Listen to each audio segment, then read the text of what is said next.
Қазақстанның болашағын қалай көресіз дейді.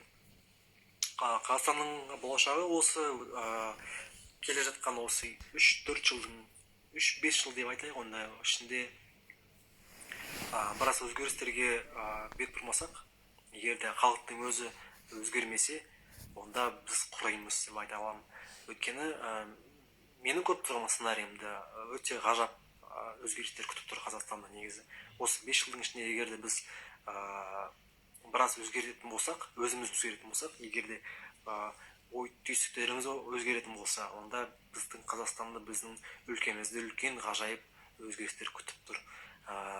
Тіпті осы әлем ішінде ең мықты өлкелердің ішінде арасында болу, ол жай ғана бір сиқырлы бір Қазақстан 2030 емес, одан да асып кететіндей мүмкіндігіміз бар бізде.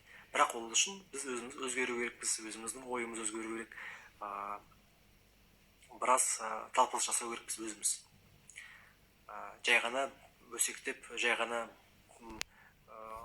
ұрсып, бір нәрсе деп отыру емес, ренжіп.